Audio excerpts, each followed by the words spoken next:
Hi guys, welcome back. तो आज के इस वीडियो में हम mock test paper series 2 discuss कर रहे हैं फॉर सितंबर 2025 exam for your paper 4 business economics. तो चलिए स्टार्ट करते हैं। So question number 1, which of the following mechanisms are used for allocation of resources in public financial management?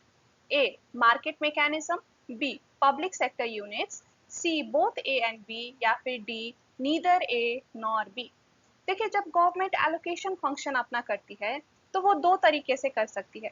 एक तो जो डायरेक्टली अपने रिसोर्सेज है वो ऐसे चीजों में लगा दे जो गवर्नमेंट बनाना चाहती है, राइट।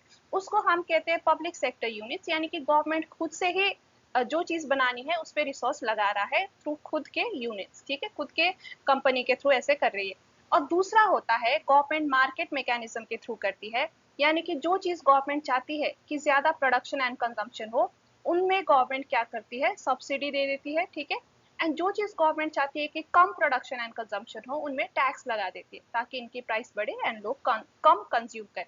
तो ये दोनों ही तरीका होता है, ठीक है। तो इसलिए यहाँ पे हमारा आंसर है C, both A and B. Question number 2, which of the following is are a function of the government? इनमें से कौन सा गवर्नमेंट का फंक्शन है? एलोकेशन ऑफ रिसोर्सेज, हाँ ये एलोकेशन फंक्शन के अंदर आता है। Distribution of income and wealth, ये रीडिस्ट्रीब्यूशन फंक्शन के अंदर आता है। एंड इकोनॉमिक स्टेबलाइजेशन, ये स्टेबलाइजेशन फंक्शन के अंदर आता है। तो ये तीनों ही फंक्शन होते हैं गवर्नमेंट के, तो हमारा आंसर है D, all the above. Question number 3, which of the following is not an element of effective government budgeting? Government budgeting के एलिमेंट्स इनमें से कौन सा नहीं है? Aggregate fiscal discipline, maximisation of revenue, allocative efficiency या फिर ऑपरेशनल एफिशिएंसी। देखिए, वैसे तो एलिमेंट्स ऑफ गवर्नमेंट बजटिंग करके ऐसा कोई टॉपिक नहीं है आपके सिलेबस में, तो ये काइंड ऑफ आउट क्वेश्चन है आपके लिए। लेकिन इसको आप एक सिंपल गेस के साथ सॉल्व कर सकते हो with just the basic concept of budgeting. देखिए, क्वेश्चन आपसे पूछ रहा है कि इनमें से कौन सा गवर्नमेंट बजटिंग का एलिमेंट नहीं है, यानी गवर्नमेंट इनमें से कौन सी चीजों में फोकस नहीं करता। अब ऑप्शन ए देखिए, एग्रीगेट फिस्कल डिसिप्लिन। देखिए, फिस्कल डिसिप्लिन मेंटेन करना तो कोई भी गवर्नमेंट के लिए इंपॉर्टेंट होता है। फिस्कल डिसिप्लिन का मतलब होता है कि गवर्नमेंट ये चाहता है कि उसके जो एक्सपेंडिचर है वो उसके रेवेन्यू मीट कर पाए, यानी कि ऑलमोस्ट बराबर हो उसके एक्सपेंडिचर एंड रेवेन्यू, ठीक है। तो इसे हम कहते हैं फिस्कल डिसिप्लिन। तो ये तो गवर्नमेंट का एम होता ही होता है, राइट। अब एलोकेटिव एफिशिएंसी भी गवर्नमेंट का एम होता है, यानी कि गवर्नमेंट चाहता है कि सही चीजों में सही तरीके से पैसे एलोकेट हो, गवर्नमेंट की रेवेन्यू एलोकेट हो, ठीक है। तो ये भी करेक्ट है। एंड ऑपरेशनल एफिशिएंसी भी गवर्नमेंट चाहता है, यानी कि गवर्नमेंट नहीं चाहता कि उसके जो रिसोर्सेज है वो वेस्ट जाए। अगर वो कहीं पे पैसा लगा रहा है गवर्नमेंट, तो उसके आउटकम गवर्नमेंट को ठीक से मिले, ठीक है, रिजल्ट मिले। गवर्नमेंट नहीं चाहता कि फालतू में पैसे वेस्ट हो। तो ये तीन तो है, ये तो एलिमेंट्स है। लेकिन मैक्सिमाइजेशन ऑफ रेवेन्यू ना, ये गवर्नमेंट की मकसद नहीं होती। गवर्नमेंट को ऑब्वियसली रेवेन्यू तो चाहिए अपने खर्चे मीट करने के लिए, लेकिन गवर्नमेंट लालची नहीं होता। गवर्नमेंट का पर्पस होता है सर्विस देना अपनी जनता को, राइट। प्राइवेट कंपनी की तरह रेवेन्यू मैक्सिमाइजेशन गवर्नमेंट की एम नहीं होती। गवर्नमेंट की एम होती है कि इकोनॉमी में डेवलप हो और सही चीजों में रिसोर्स, अपने पैसे गवर्नमेंट लगा पाए, रिसोर्स एलोकेट सही चीजों में, ठीक है। So that's why option B जो है, it is not an element of effective government budgeting. Okay, question number 4, allocative efficiency can be improved by. Allocative efficiency को हम कैसे इम्प्रूव कर सकते हैं, यानी कि कैसे हम इंश्योर कर सकते हैं कि रिसोर्सेज सही जगह एलोकेट हुई हो एंड वेस्ट ना हुई हो। तो देखिए, option A, strategic planning and medium term fiscal framework. Obviously आपको एक स्ट्रेटेजी बनानी पड़ेगी कि आपकी प्रायोरिटी सेक्टर्स कौन है, राइट, और उसी में आपको ज्यादा पैसे लगानी चाहिए। तो इस तरह से तो आप एलोकेटिव एफिशिएंसी अचीव कर सकते हो। Option B, programme budgeting and programme evaluation. अब ये होता है वेस्टेज चेक करने के लिए कि आपने जहाँ पे पहले पैसे लगाए हैं उसका आउटकम क्या आया है, क्या आपने जो रिजल्ट एक्सपेक्ट किया था वो आया है, और ये हम आउटकम बजट के थ्रू देखते हैं ना। तो programme budget and programme evaluation भी वही है कि इवैल्यूएट कर रहा है गवर्नमेंट कि जहाँ पे लगाया है वहाँ पे सही तरीके से पैसे लगा है कि नहीं, वेस्टेज हुआ है कि नहीं, ठीक है। तो हाँ, ये दोनों तरीके से हम एफिशिएंसी को इम्प्रूव कर सकते हैं। तो करेक्ट ऑप्शन होगा option C, both A and B. Question number 5, information asymmetry with respect to factors that degrade the operational efficiency is defined as A. Service providers know more about outputs and costs than those who allocate resources. Spenders have incentives to use all the resources provided to them. Government lacks independent information on performance. या फिर detailed ex ante controls are costly and drive out initiative and variation. देखिए ये again आपके लिए out question है क्योंकि आपके syllabus में ना ऑपरेशनल एफिशिएंसी को इतना ज़्यादा नहीं पढ़ाया गया है। ये एक्चुअली गवर्नमेंट के budget function resource allocation function से रिलेटेड टॉपिक है, ठीक है। अब कभी-कभार जो एमटीपीज बनाते हैं ना वो इतने ध्यान से आपके सिलेबस नहीं देखते। अब वो देखते हैं कि गवर्नमेंट है, रिसोर्स एलोकेशन है तो ऐसे ही डाल दिया, लेकिन ये आपके सिलेबस में नहीं है। बट अगर क्वेश्चन दिया है तो देखिए मुझे तो आपको समझाना है ही, वो तो मेरा धर्म है ही कि जो भी क्वेश्चन है सब आपको अच्छे से समझाओ, राइट। तो चलो भले ही ये आउट क्वेश्चन है, मैं आपको इसको समझाने की कोशिश करती हूँ, ठीक है। देखिए क्या होता है ना, जब भी गवर्नमेंट रिसोर्स एलोकेट करता है कहीं पे तो वो चाहती है कि ऑपरेशनल एफिशिएंसी मेंटेन हो, यानी कि जहां पैसा लगाया है ठीक तरीके से पैसे यूज हो और पैसे की वेस्टेज ना हो, गलत जगह पैसे ना जाए, राइट। लेकिन क्या होता है ना, इंफॉर्मेशन एसिमेट्री की वजह से कभी कभी ऑपरेशनल एफिशिएंसी नहीं अचीव हो पाती। अब इंफॉर्मेशन असिमेट्री का यहाँ पे एसिमेट्री का क्या मतलब है, देखिए गवर्नमेंट, लेट्स से गवर्नमेंट कोई एक डिपार्टमेंट में लेट्स से हेल्थ में पैसे लगा रही है, ठीक है, रिसोर्स एलोकेट कर रही है हेल्थ सेक्टर में। अब देखिए गवर्नमेंट को देश के एक्चुअली हॉस्पिटल्स में क्या चल रहे हैं, ठीक है, कितने पैसे चाहिए हेल्थ में, वो ग्राउंड लेवल इंफॉर्मेशन तो गवर्नमेंट के पास नहीं होता, राइट। गवर्नमेंट ये वाले इनपुट्स कहाँ से लेते हैं, डॉक्टर्स से लेते हैं शायद, या फिर जो हॉस्पिटल्स के इंचार्ज होते हैं, जो एक एरिया के हेल्थ के इंचार्ज होते हैं, उनसे लेते हैं, है ना। अब कभी कभार ये जो इंचार्ज है ये क्या करते हैं, ये गवर्नमेंट को हो सकता है गलत इंफॉर्मेशन दे या इन्फ्लेट करके फिगर बताए कि नहीं जैसे कि हमें तो 100 करोड़ नहीं 200 करोड़ चाहिए ये सेक्टर में, राइट, क्योंकि हमें ये देना है। अब गवर्नमेंट को इंफॉर्मेशन तो नहीं पता ना, ग्राउंड इंफॉर्मेशन, तो गवर्नमेंट अज्यूम करती है कि ठीक है अगर इन्होंने बताया है तो सच ही बताया होगा, ठीक है। तो इस तरह से बिकॉज ऑफ एसिमेट्रिकल इंफॉर्मेशन कभी कभार गवर्नमेंट जरूरत से ज्यादा रिसोर्स एलोकेट कर देती है सर्टन सेक्टर्स में, और जो एक्स्ट्रा पैसा है शायद वो ये जो डॉक्टर्स है या जो भी मतलब इंचार्ज है गवर्नमेंट को बताने के लिए वो खा जाए, अपने पॉकेट में डाल ले, और एक्चुअली हेल्थ डिपार्टमेंट में हेल्थ लोगों के हेल्थ इंप्रूव करने में यूज ना करे, ठीक है। तो यही ये क्वेश्चन पूछना चाह रहा है कि इंफॉर्मेशन एसिमेट्री की वजह से ऑपरेशनल इफिशिएंसी कभी कभार कम हो जाता है, और इसको हम कैसे डिफाइन करते हैं, देखिए जो सर्विस प्रोवाइडर्स है they know more about output and cost than those who allocate resources. कौन एलोकेट रिसोर्स कौन करता है, गवर्नमेंट करता है, राइट। लेकिन गवर्नमेंट को जैसे हॉस्पिटल की ग्राउंड लेवल की इंफॉर्मेशन नहीं पता। अब हॉस्पिटल के सर्विस प्रोवाइडर्स जैसे कि डॉक्टर्स हो गए, राइट, जो इन्फॉर्मेशन डॉक्टर्स को पता है कि कितने पैसे चाहिए, कितना क्या चाहिए, राइट, वो गवर्नमेंट को नहीं पता है। डॉक्टर्स इन सर्विस प्रोवाइडर्स को ज्यादा पता है आउट एंड कॉस्ट के बारे में। तो ये जो गैप होता है ना इंफॉर्मेशन को, इसको हम इंफॉर्मेशन एसिमेट्री कहते हैं, एंड इसके वजह से कभी कभी ऑपरेशनल एफिशिएंसी में डिग्रेडेशन हमें देखने को मिलती, ठीक है। तो इतना समझिए, वैसे ये आउट क्वेश्चन है तो आपके एग्जाम में आने के चांसेस भी बहुत कम है। तो इसका आंसर ऑप्शन ए है। आई होप आपको थोड़ा बहुत अंदाजा लगा पा रहे हैं कि ये क्या टॉपिक है, ठीक है। तो चलिए इतना ही रखते हैं इसे। Okay, now question number 6. Which of the following statements is true about open market operations? Open market operations के बारे में कौन से statements correct है? Option A. Central bank controls the flow of credit through the sale and purchase of securities in the open market. हाँ, तो यही तो open market operation का definition है, right? कि central government या central bank government के behalf में कभी कभार परचेज करता है सिक्योरिटीज, कभी सेल करता है, डिपेंडिंग कि वो मनी सप्लाई के साथ क्या करना चाहता है, राइट। एंड इसकी वजह से क्रेडिट अफेक्ट होती है, यानी कि कितने पैसे लोगों के पास जाएंगे वो अफेक्ट होती है, right. So this is correct. It increases money supply with commercial banks and public. हाँ, अगर सेंट्रल बैंक को मनी सप्लाई इंक्रीज करनी है तो वो ओपन मार्केट ऑपरेशंस के थ्रू कर सकता है, and it will expand credit in the economy. Again अगर ये परचेज करती है सेंट्रल बैंक सिक्योरिटीज, राइट, तो बैंक्स के पास पैसे जाएंगे एंड इससे क्या होगा, बैंक आगे लोगों को ज्यादा पैसे दे पाएगा, तो credit in the economy will expand. तो ये तीनों ही चीजें हम ओपन मार्केट ऑपरेशंस के थ्रू कर सकते हैं। So all of these are true. So हमारा आंसर होगा D, all the above. Question number 7. Statutory liquidity ratio is A. Banks have to keep deposits with RBI. Certain percentage of deposits are to be kept by bank in the form of liquid assets. It is the discount rate of banks या फिर none of the above। देखिए statutory liquidity ratio SLR जो है वो RBI के साथ रखने की जरूरत नहीं है। सीआरआर जो है वो आरबीआई के साथ रखी जाती है।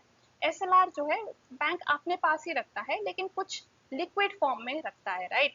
सो दिस यहाँ पे करेक्ट आंसर होगा option B, certain percentage of deposits जो बैंक लिक्विड फॉर्म में रखता है खुद के पास ही। आरबीआई के साथ भी रख सकता है, बैंक की मर्जी है, लेकिन कंपलसरी नहीं है, ठीक है। Question number 8, the difference between revenue deficit and grants for creation of capital assets is called fiscal deficit, budget deficit, effective revenue deficit या फिर प्राइमरी डेफिसिट। देखिए इसका आंसर है सी, इफेक्टिव रेवेन्यू डेफिसिट। अगेन ये आपके सिलेबस में नहीं पढ़ाया गया है, ये आउट क्वेश्चन है, अगेन किसी और के सिलेबस से उठा के यहाँ पे चेप दिया है, लेकिन स्टिल हम समझने की कोशिश करते हैं, मैं आपको समझाने की कोशिश करती हूँ, ठीक है। देखिए क्या है ना, पहले तो रेवेन्यू डेफिसिट कैसे आता है, जब गवर्नमेंट की revenue expenditure is greater then it's revenue receipts, right. इसको हम रेवेन्यू डेफिसिट कहते हैं। अब कभी कभार गवर्नमेंट के रेवेन्यू एक्सपेंडिचर में ना ऐसे चीजें आती है, ग्रांट्स आती है जो गवर्नमेंट किसको देता है, स्टेट गवर्नमेंट को देता है। ये भी सेंट्रल गवर्नमेंट के लिए रेवेन्यू एक्सपेंडिचर होता है, राइट। अब कभी कभार ये स्टेट गवर्नमेंट क्या करती है कि ये जो ग्रांट्स है इसे यूज करती है कैपिटल चीजों में, ठीक है, कैपिटल एसेट्स बनाने के लिए। अब देखिए जो कैपिटल एसेट्स बनाने के लिए खर्चे यूज हुए हैं वो एक्चुअली रेवेन्यू एक्सपेंडिचर में नहीं आनी चाहिए, वो कैपिटल एक्सपेंडिचर में आनी चाहिए, राइट। तो ऐसे टाइम में गवर्नमेंट क्या करती है कि जो गवर्नमेंट का रेवेन्यू डेफिसिट है ना उसमें से ऐसे ग्रांट हटा देती है जो स्टेट गवर्नमेंट कैपिटल फॉर्मेशन के लिए यूज कर रही है, ठीक है। तो revenue deficit minus grants which is used for formation of capital assets, ठीक है। तो फिर this figure will give you the real revenue deficit, क्योंकि यहाँ पे जो भी कैपिटल बनाने के लिए हमने यूज किया है वो हटा दिया है, ठीक है। और इसको हम कहते हैं इफेक्टिव रेवेन्यू डेफिसिट। ओके, और यहाँ पे आंसर यही है, ठीक है। आपके सिलेबस में नहीं है बट स्टिल एमटीपी में आया है, तो थोड़ा सा आप समझने के लिए इतना ही रखिए, ठीक है, ज्यादा इसको डीप में जाने की जरूरत नहीं। Question number 9, the book the wealth of nations is written by Adam Smith, Arthur Pigou, Robinson या फिर रगनर नर्स्की। देखिए वेल्थ ऑफ द नेशंस लिखा है एडम स्मिथ ने। ये भी अगेन आपके पुराने सिलेबस में था, वहाँ पे कुछ इकोनॉमिक्स उनके डेफिनेशन उनके बुक्स के बारे में हमें दिया हुआ था, अभी नए सिलेबस में तो शायद नहीं है, बट ये बहुत ही फेमस बुक है जो एडम स्मिथ ने लिखी हुई है। It defines economics and basically father of economics हम कहते हैं ना एडम स्मिथ को, तो ये बुक के थ्रू ही उन्होंने इकोनॉमिक्स को इंट्रोड्यूस किया था। Question number 10, the nature of business economics. A, business economics is a science. Correct है, business economics साइंस भी है, हालांकि ये आर्ट भी है बट साइंस भी है, right. It incorporates elements of macro analysis, ये भी ट्रू है। And it is interdisciplinary in nature, ये भी ट्रू है। तो सारे ये ऑप्शन ट्रू है, तो correct answer would be D, all the above. Question number 11, which of these country is a purely socialist economy? USSR, China, Vietnam या फिर नन ऑफ दीज। देखिए प्योरली सोशलिस्ट और in that matter purely capitalist कोई भी economy नहीं होती, दुनिया की सारी इकोनॉमी मिक्स ही होती है, ठीक है। लेकिन कुछ जो इकोनॉमी है वो ज्यादा सोशलिज्म की तरफ लीन करते हैं। अब ये तीनों ही सोशलिज्म की तरफ ज्यादा लीन करते हैं बट प्योर सोशलिस्ट कोई भी नहीं है। So answer would be D, none of these.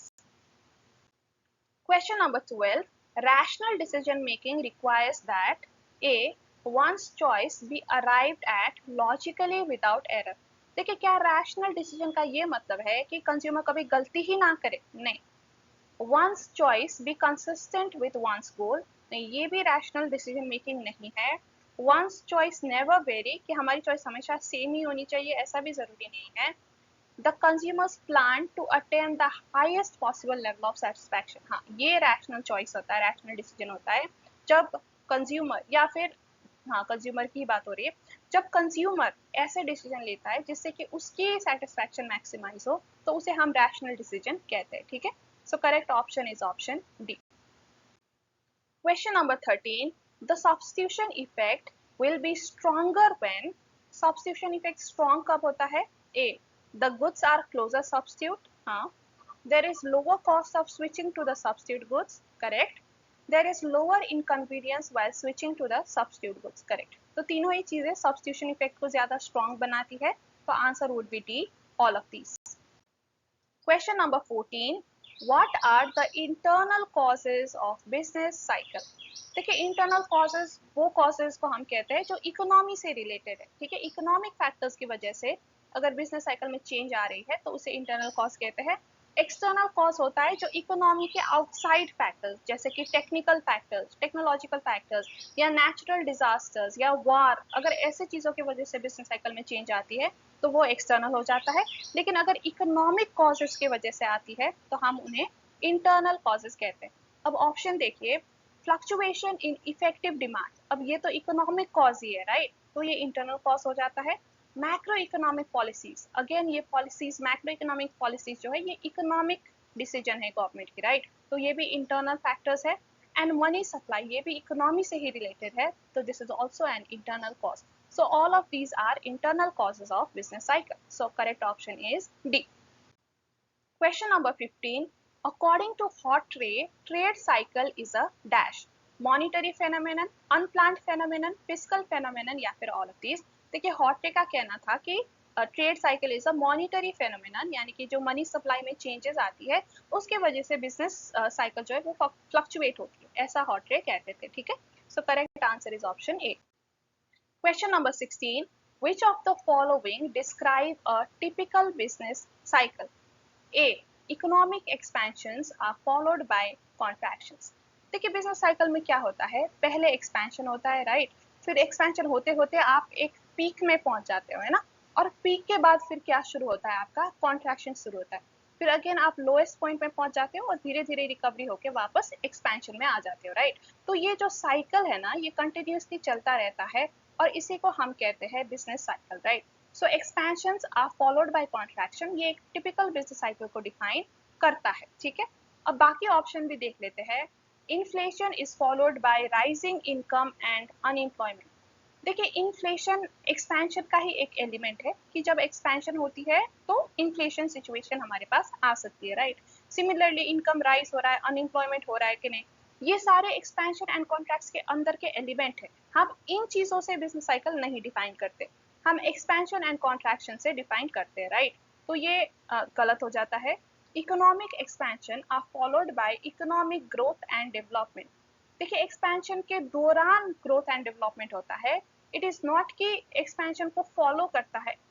देखिए एक्सपेंशन बिजनेस साइकिल जब हम कहते हैं ना तो साइकिल में एक्सपेंशन को फॉलो करता है कॉन्ट्रैक्शन एंड कॉन्ट्रैक्शन को अगेन फॉलो करता है एक्सपेंशन, ठीक है। ग्रोथ एंड डेवलपमेंट एक्सपेंशन के विद इन होता है, तो this is also incorrect.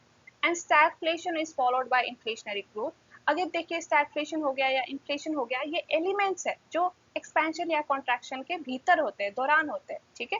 So they do not define a typical business cycle, so ये भी इनकरेक्ट है। तो करेक्ट आपका ऑप्शन है option A. Question number 17. A relative price is A. Price expressed in terms of money, the ratio of one money price to another, equal to money price या फिर none of these. देखिए जब भी हम relative कहते हैं ना, it means कि we are comparing it with something, ठीक है। अब relative price जब हम कहते हैं यानी कि हम दो goods की price को compare कर रहे हैं, so it is the ratio of one money price to another. जैसे कि लेट्स से गुड ए है, ठीक है, इसकी प्राइस है ₹50 एंड गुड बी है, इसकी प्राइस है ₹25। तो यहाँ पे हम रिलेटिव प्राइस कैसे निकालेंगे, हम ये दो प्राइसेस की रेशियो लेंगे, जैसे कि 50 डिवाइडेड बाय 25, ठीक है, और रिलेटिव प्राइस यहाँ पे हमारा निकलता है 2, विच मीन्स कि गुड ए जो है ये 2 गुना ज्यादा महंगा है as compare to good B, it is twice as expensive, ठीक है। और इसी को हम कहते हैं relative price. So relative price is basically the ratio of one money price to another, यानी कि दो गुड्स की प्राइस को यहाँ पे हम कंपेयर कर रहे हैं, ठीक है। Question number 18. In case of substitute product, the demand curve slopes upwards, the demand curve slopes downwards, the demand curve is perfectly elastic या फिर none of these. देखिए यहाँ पे हमें cross elasticity of demand curve of substitute product पूछ रहा है, ठीक है। अब देखिए क्रॉस इलास्टिसिटी का फॉर्मूला क्या है, a percentage change in quantity demanded of goods A, right, divided by percentage change in price of good B, right, this is price, ठीक है। अब देखिए, अब सब्स्टिट्यूट गुड्स के केस में क्या होता है कि अगर एक गुड की प्राइस इंक्रीज होती है तो उसकी सब्स्टिट्यूट कमोडिटी की डिमांड इंक्रीज होती है, राइट। तो दोनों ही सेम डायरेक्शन में मूव कर रहे हैं, तो जब दोनों सेम डायरेक्शन में मूव करते हैं तो कर्व आपका अपवर्ड स्लोपिंग होता है, ठीक है। जैसे कि अगर हम ये फिगर बनाएं, देखिए प्राइस ऑफ गुड बी यहाँ पे ले ले एंड डिमांड ऑफ गुड ए यहाँ पे ले ले, तो जब प्राइस इंक्रीज होती है ना गुड बी की, तो demand of good A will increase. तो ऐसा कर्व ना हमारा इस तरह से अपवर्ड स्लोपिंग जाएगा, ठीक है। अगर दोनों रिवर्स डायरेक्शन में मूव कर रहे होते, ठीक है, अगर एक का प्राइस इंक्रीज होने पे दूसरे का डिमांड डिक्रीज हो रहा होता तो हमारा डाउनवर्ड स्लोपिंग या फिर नेगेटिव स्लोपिंग डिमांड कर्व होता। लेकिन अगर दोनों सेम डायरेक्शन में मूव कर रहे हैं तो पॉजिटिव या फिर अपवर्ड स्लोपिंग डिमांड कर्व आपका होता है, ठीक है। So correct answer would B A, the demand curve slopes upwards. Okay, question number 19. A dealer sells only two brands of motorcycle, Royal and Hero. It was observed that when the price of Royal rises by 10%, the demand for Hero increases by 15%. What is the cross elasticity of Hero against the price of Royal? तो again cross elasticity का formula क्या है, percentage change in demand of one good divide by percentage change in price of another good, right. तो hero की demand कितने से increase हुई है यहाँ पे 15% से, एंड रॉयल की प्राइस कितने से राइज हुई है 10% से। सो this will give us 1.5%, right. And क्योंकि दोनों ही इंक्रीज हो रही है, राइट, प्राइस भी इंक्रीज हो रही है एंड डिमांड भी इंक्रीज हो रही है, तो आंसर विल बी पॉजिटिव क्योंकि दोनों सेम डायरेक्शन में मूव कर रहे हैं। So correct answer is A, 1.5, positive 1.5. Question number 20.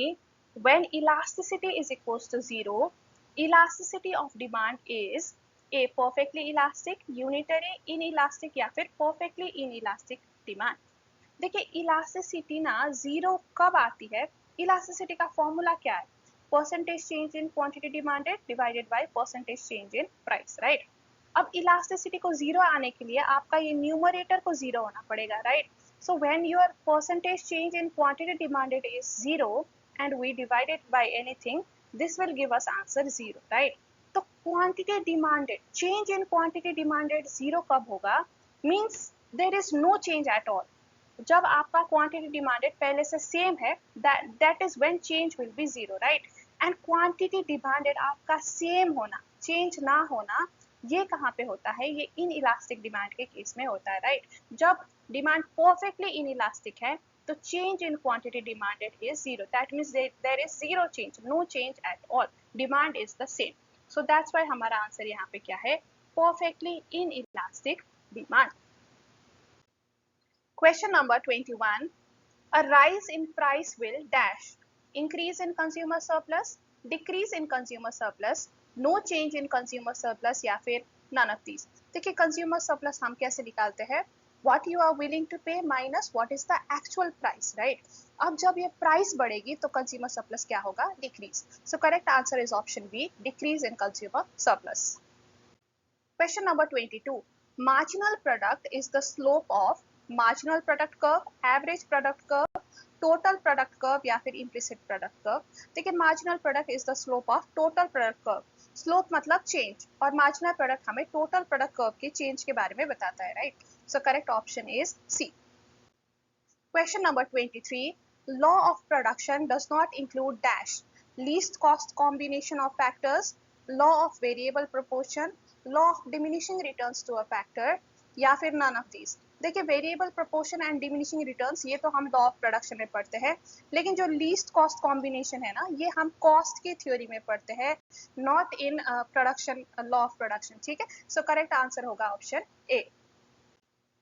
Question number 24, what are the determinants of price elasticity? A, availability of substitutes, B, price range, C, position of a commodity in a consumer's budget, या फिर D, all the above। देखिए ये सारे ही price elasticity के determinants है, सो हमारा आंसर होगा D, all the above. Question number 25, income इलास्टिसिटीज dash in the short run and long run differ, same, can't say, या फिर बोथ ए एंड बी। देखिए इनकम इलास्टिसिटीज डिफर करती है in short run and long run, क्योंकि short run में ना जब हमारी इनकम इंक्रीज होती है तो हमारे पास इतना टाइम नहीं होता कि हम सडनली अपनी डिमांड को चेंज करें, राइट। लेकिन लॉन्ग रन में हमारे पास इनफ टाइम होता है कि हम अपने इनकम के हिसाब से डिमांड को एडजस्ट करें। जैसे कि अगर आपकी इनकम इंक्रीज हुई है तो शायद हम बेटर हाउस में मूव करना चाहेंगे, शायद बेटर व्हीकल लेना चाहेंगे, लाइफस्टाइल इंप्रूव करना चाहेंगे, लेकिन वो आज के कल ही तो हम नहीं कर पाएंगे, राइट। उसके लिए हमें थोड़ा सा वक्त तो चाहिए होगा। सो लॉन्ग रन में अलग इलास्टिसिटी होती है एंड शॉर्ट रन में अलग इनकम इलास्टिसिटी होती है। So answer is A, differ. Question number 26, accounting costs are dash, implicit cost, explicit cost, economic cost, या फिर नन ऑफ दीज। देखिए अकाउंटिंग कॉस्ट तो एक्सप्लिसिट कॉस्ट होते हैं, मतलब जो साफ साफ दिखते हैं, जो बुक्स ऑफ अकाउंट्स में भी रिकॉर्ड किए जाते हैं, जो हिडन नहीं होते, right. So correct option is option B. Question number 27, telecom industry is an example of monopoly, perfect competition, oligopoly, या फिर monopolistic competition.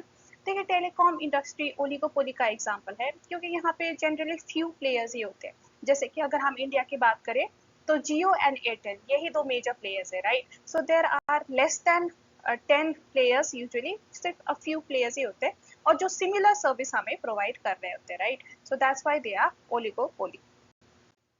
Question number 28, on the basis of native of transaction the market is classified into, देखिए native of transaction नहीं है, ये nature of transaction है, ठीक है, यहाँ टाइपो हुआ है।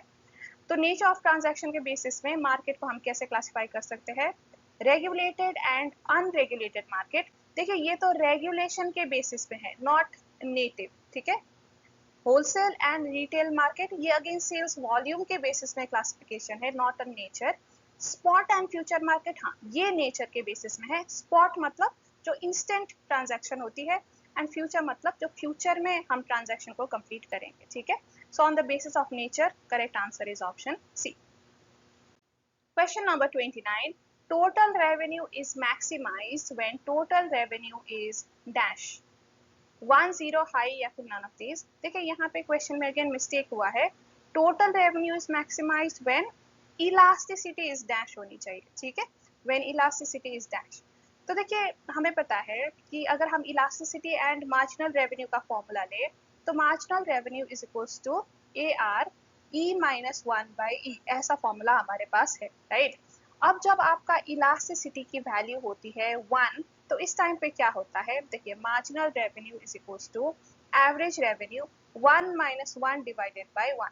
सो ये साइड का वैल्यू आपका 0 हो जाता है because 1 minus 1 is 0, right. So marginal revenue यहाँ पे आपका हो जाता है 0।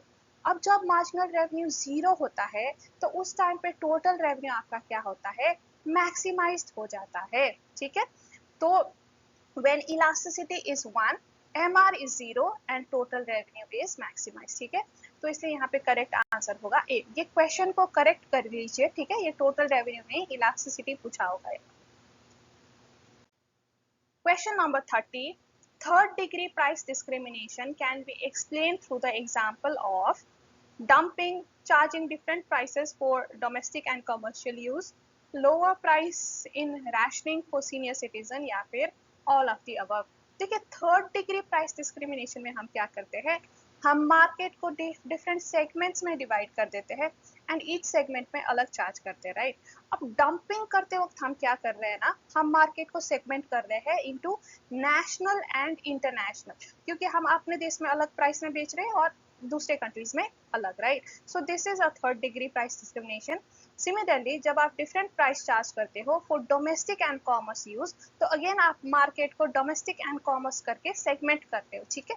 So this is also third degree.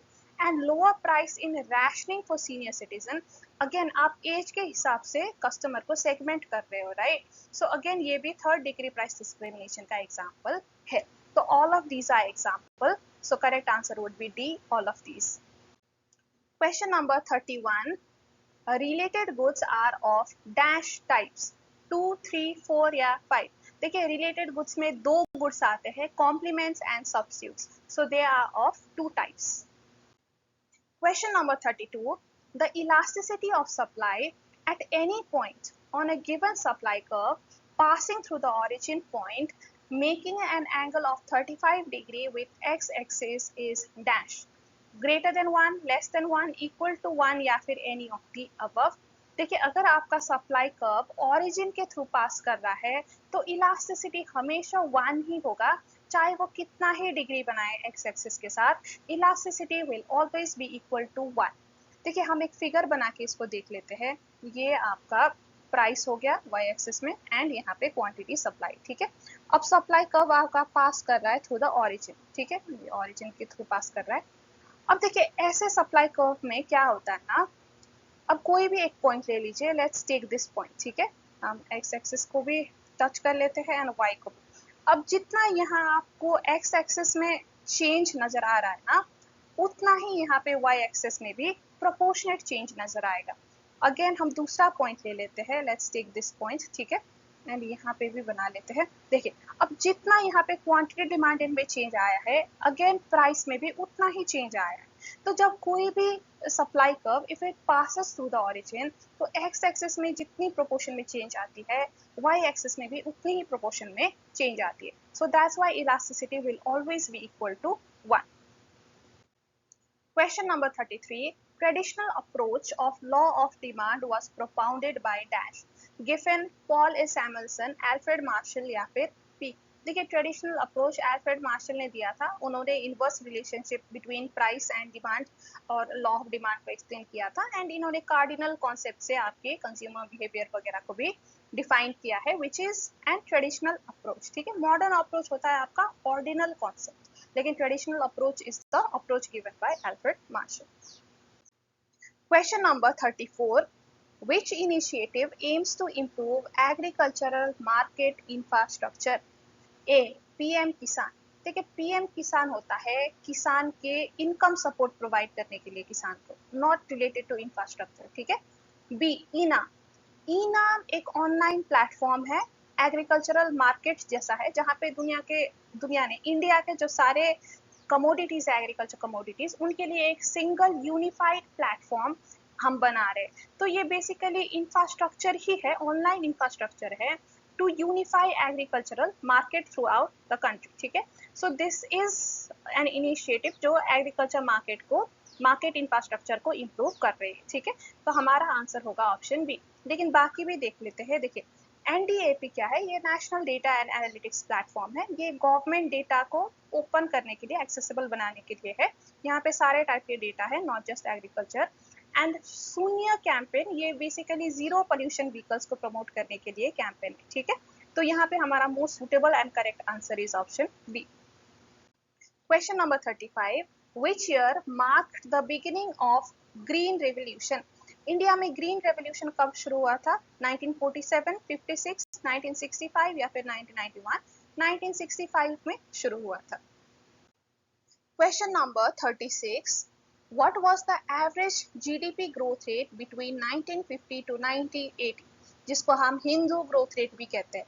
ए 2%, 3.5%, 5% या फिर 7%. देखिए हिंदू ग्रोथ रेट था हमारा 3.5%, बहुत ही कम रेट ऑफ ग्रोथ था एंड पूरे ये 50 से लेके 80s तक 3 डेकेड्स तक हमें ऐसे ही ये स्लो ग्रोथ देखने को मिला, जिसको हम हिंदू ग्रोथ रेट भी कहते हैं. Question number 37. Which state was not a major beneficiary of the Green Revolution? Punjab, Haryana, Bihar या फिर western UP?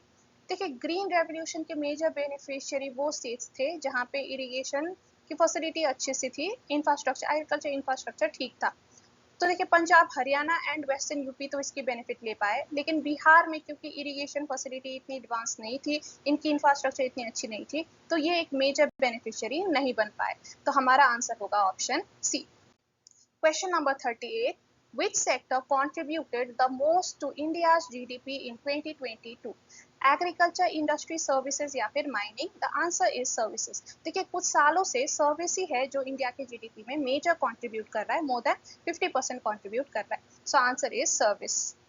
Question number 39. Which initiative is aimed at reducing India's oil import bill through alternative fuel? NDAP, methanol economy programme, शून्य या फिर ई अमृत? देखिए alternative fuel के रूप में government methanol को यूज करने की कोशिश कर रहे हैं इंस्टेड ऑफ ऑयल, ताकि हमारी जो ऑयल इंपोर्ट की रिक्वायरमेंट हो वो कम हो एंड हमें कम खर्चा लगे। ठीक है, so correct answer is methanol economy program. Question number 40. FDI is distinguished from FPI mainly because FDI is short term, FDI is only financial, FDI involves ownership and control या फिर FDI is speculative। देखिए FDI में ownership and control भी होती है direct investment में, right, लेकिन portfolio investment में वो नहीं होती। That's why correct option is C. बाकी जो short term, only financial and speculative, ये सारे एफपीआई के फीचर्स हैं, नॉट एफडीआई। ठीक है, सो करेक्ट आंसर यहाँ पे ऑप्शन सी है। Question number 41. Brownfield investment refers to building new infrastructure, investing in agriculture, buying or leasing existing setups या फिर foreign loans for farms। देखिए ब्राउनफील्ड इन्वेस्टमेंट में हम जो एग्जिस्टिंग इंफ्रास्ट्रक्चर है या सेटअप है उसी को यूज करते हैं बाय लीजिंग या फिर भाड़े में लेके या किसी से बाय करके परचेज करके हम ऐसे यूज करते हैं। ठीक है, so correct option is C. Greenfield investment में होता है कि आप कंप्लीटली न्यू इंफ्रास्ट्रक्चर शुरू से बनाते हो, लेकिन ब्राउन फील्ड में जो एग्जिस्टिंग है उसी को यूज किया जाता है। Question number 42. Which of the following best defines the real exchange rate? The market rate for converting one currency into another। देखिए ये तो आपका नॉमिनल एक्सचेंज रेट होता है कि इंडिया के 1 रुपए के मुकाबले यूएस में कितने डॉलर मिलेंगे, हम पैसों को पैसे के साथ कन्वर्ट कर रहे हैं, that is nominal exchange rate, converting one currency to another, right. अब देखिए ऑप्शन भी देखिए, the rate at which a country trades goods and services for another, ये आपका रियल एक्सचेंज रेट है। रियल एक्सचेंज रेट में हम करेंसी नहीं देखते, हम गुड्स एंड सर्विस देखते हैं कि इंडिया में एक गुड के मुकाबले आपको बाहर कितने गुड्स एंड सर्विसेज मिलेंगे, that is the real exchange rate. ठीक है, so correct option is option B. Question number 43. Which of the following effects real exchange rate directly? अच्छा, इनमें से कौन सा रियल एक्सचेंज रेट को अफेक्ट करता है? Spot rate only, domestic interest rate, domestic and foreign price levels या फिर सेंट्रल बैंक रिजर्व्स? ठीक है, रियल एक्सचेंज रेट हम कैसे निकालेंगे? हम एक कमोडिटी की प्राइस रेशियो लेते हैं इन टू डिफरेंट कंट्रीज। ठीक है, तो इसीलिए जो टू डिफरेंट कंट्रीज में वो कमोडिटी की जो प्राइस है ना, वो अफेक्ट करती है रियल एक्सचेंज रेट को। तो यहाँ पे इसलिए हमारा आंसर होगा domestic and foreign price levels, ये अफेक्ट करती है। ठीक है, बाकी जो spot rate, domestic interest rate and central bank reserves, ये सारे आपके नॉमिनल एक्सचेंज रेट को अफेक्ट कर सकती है, लेकिन रियल एक्सचेंज रेट को आपके प्राइस लेवल्स अफेक्ट करते हैं, domestic and foreign prices affect करते हैं। Question number 44. Which of the following is a disadvantage of a floating exchange rate system? Floating system की disadvantage क्या है? Requires large forex reserves। देखिए ये fixed exchange rate system में required होता है reserves, floating में नहीं। Creates rigid monetary policy, again ये fixed की characteristics है।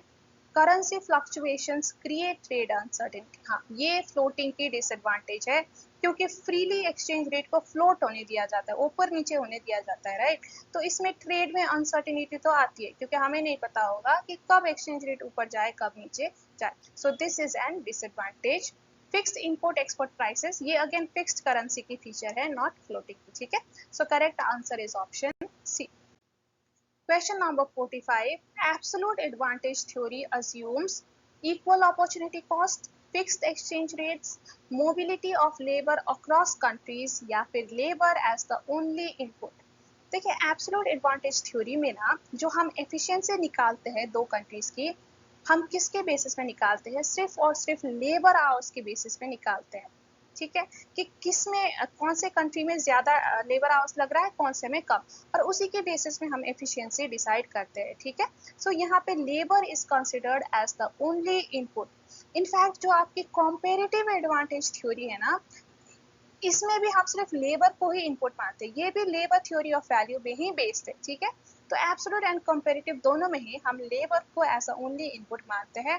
जब हम मॉडर्न थ्योरी की तरफ आते हैं ना, तब जाके हम अदर कॉस्ट भी कंसिडर करने लग जाते हैं, जैसे कि कैपिटल का कॉस्ट होगा, अदर फैक्टर्स के कॉस्ट है ना।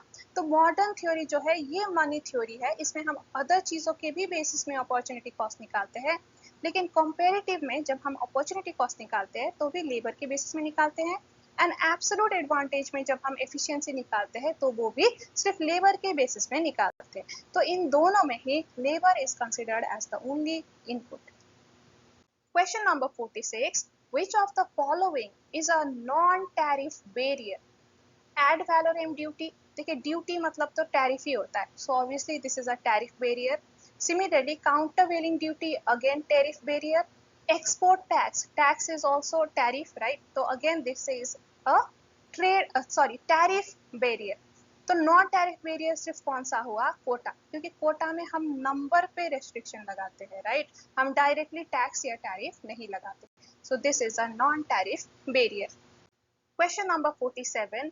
Tariff rate quotas, TRQ refer to export quotas only, prohibited tariffs, lower tariff for a quota and high tariff beyond, या elimination of tariff and quota। देखिए टैरिफ रेट कोटा मतलब होता है कि सर्टन कोटा तक, यानी कि सर्टन नंबर ऑफ यूनिट्स तक आप लोअर टैक्स लगाओगे, लेकिन जैसे ही ये नंबर या कोटा एक्सीड कर जाता है तो हायर टैक्स लगाओगे। So correct answer would be option C. Question number 48. Which WTO agreement allows review of member trade policies? A. TBT agreement, SPS agreement, trade policy review mechanism या फिर agreement on agriculture। तो काफी सीधा सीधा question है ये तो। जो रिव्यू मैकेनिज्म है आपका trade policy review mechanism, this allows for review of member trade policies. So correct option is C. Question number 49. Escalated tariff refer to uniform tariff structure, higher tariff on final goods than raw materials, preferential tariff या फिर free trade policies. ठीक है, escalated tariff का मतलब होता है कि आप जैसे जैसे वैल्यू चेन में आगे बढ़ते जाओगे तो आप पे ज्यादा टैक्स लगाया जाएगा। जैसे कि देखिए रॉ मटेरियल सबसे लोएस्ट होता है वैल्यू चेन में, राइट, तो इसमें कम टैरिफ, फिर इंटरमीडिएट गुड्स में ज्यादा तारीफ, फिर सबसे ज्यादा फाइनल गुड्स में, ठीक है। So higher on final goods than raw materials, this is the escalated tariff. Question number 50. Which of the following protects against underpriced foreign goods? Trims, safeguards, anti-dumping duty या फिर import subsidy। underpriced foreign goods मतलब किसी ने हमारी country में बहुत ही कम price में अपना जो गुड है वो डंप किया है, ठीक है। बेसिकली ये डंपिंग की कॉन्सेप्ट को यहाँ पे रिफर कर रहा है। तो डंपिंग से हमें कौन बचाता है, कौन सा ड्यूटी? एंटी डंपिंग ड्यूटी बचाता है, right. So correct option is option C. Question number 51.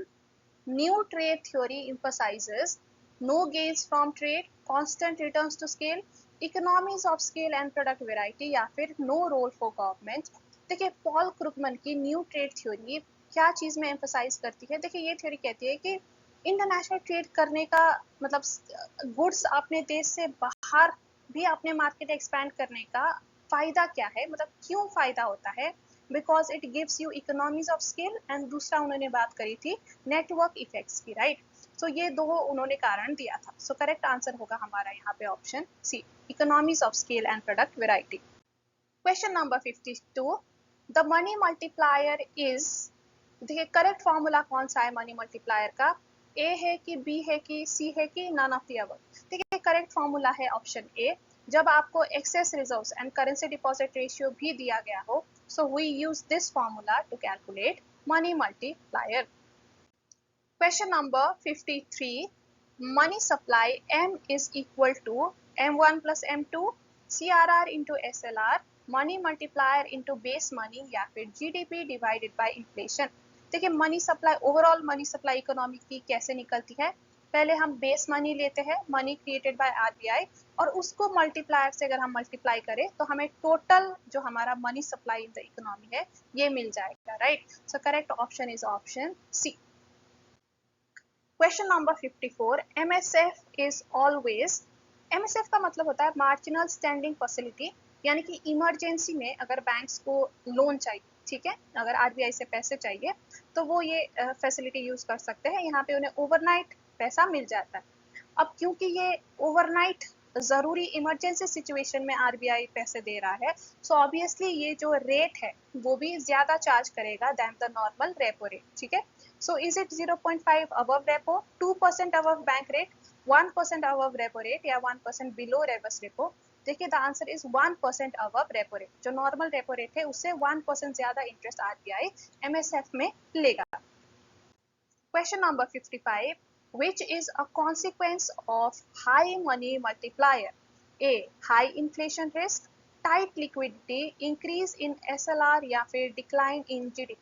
देखिए अगर मनी मल्टीप्लायर हाई है तो इकोनॉमी में मनी सप्लाई ज्यादा होगी, राइट, क्योंकि बेस मनी ज्यादा मल्टीप्लाई होगी, so money supply will be higher. तो अगर लोगों के हाथ में पैसा ज्यादा हो, लिक्विडिटी ज्यादा हो ना, तो डर रहता है इन्फ्लेशन का, ठीक है। So that's why the correct option is option A, high inflation risk. Question number 56. What is a liquidity trap? Money becomes illiquid due to inflation. Money supply becomes ineffective at zero interest rate. Interest rate becomes infinite या bonds have negative yield. देखिए liquidity trap में क्या होता है कि आपका interest rate zero या near zero होता है और आपकी जो मॉनेटरी पॉलिसी है वो इनइफेक्टिव हो जाती है, राइट। सो करेक्ट ऑप्शन होगा ऑप्शन बी।